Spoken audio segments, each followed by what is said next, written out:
काला साया कमरे में घुसा और गोली की तरफ बढ़ने लगा। जूली चिल्लाने लगी और बिस्तर के पीछे छुप गई। जूली के पास कोई हथियार नहीं था। वह कमरे में इधर उधर देख रहा था कि अचानक उनकी नजर मेज पर रखी एक डायरी पर पड़ी। उसने डायरी उठाई और पन्नों को तेजी से पलटने लगा। उसमें लिखा था, आत्मा को शांत करने के लिए उसे वही चीज दो जो उसने खोई है।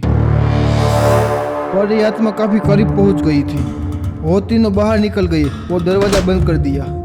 जूली ने धीमी आवाज में पूछा, तुमने जंगल में क्या खोया था? जूली ने बताया कि तुमने मुझे जो रिंग दी थी वो मुझसे जंगल में खो गई थी। तभी से जंगल में मेरे साथ कुछ अजीब हो रहा है, मानो ये शायद मेरे पीछे ही पड़ा हो। अब उन्हें पता चल गया कि उस आत्मा को शांत करने के लिए उसे वही रिंग वापस लानी होगी।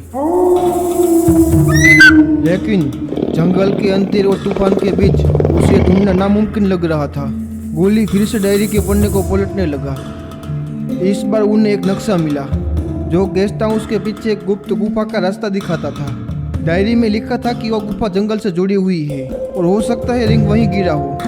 उम्मीद की एक किरण जगी। उसके पास अब एक रास्ता था, लेकिन वो रास्ता कितना खतरनाक होगा ये कोई नहीं जानता था।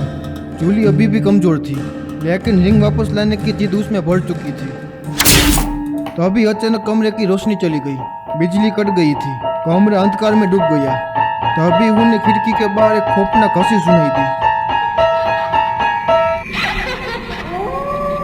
वो काला साया बोल भी करीब था।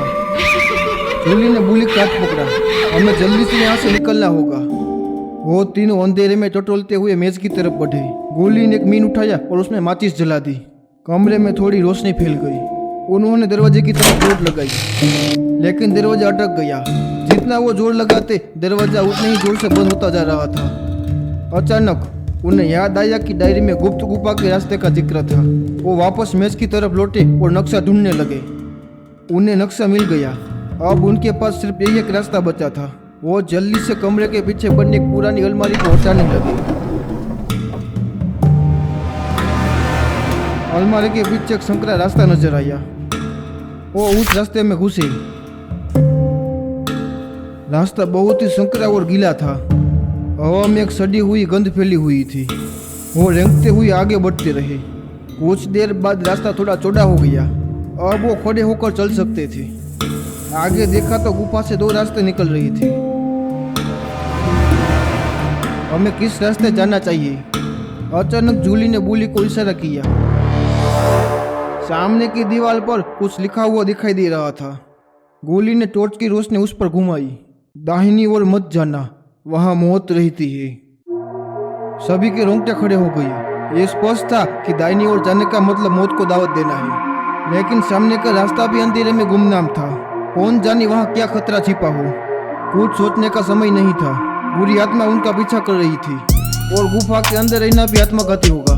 गहरी सांस लेते हुए वो तीनों दाहिनी ओर बढ़े। अचानक जूली के पैर से कोई चीज टकराई। वो नीचे झुका और टॉर्च की रोशनी से देखा। वो जूली की रिंग थी। वो जमीन पर पड़ी हुई थी। खुशी से जूली ने रिंग उठा ली, लेकिन उनकी खुशी ज्यादा देर तक नहीं टिकी। तभी उन्हें आगे से आते हुए भयानक आवाज सुनाई दी, और ये आवाज उस साये आत्मा की नहीं थी।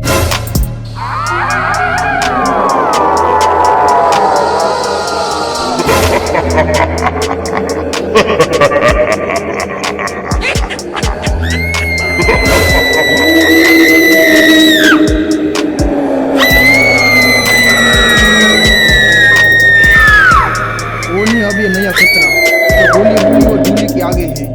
रिंग तो मिल गई है, पर यहाँ से बचकर निकल पाएंगे ये तीनों?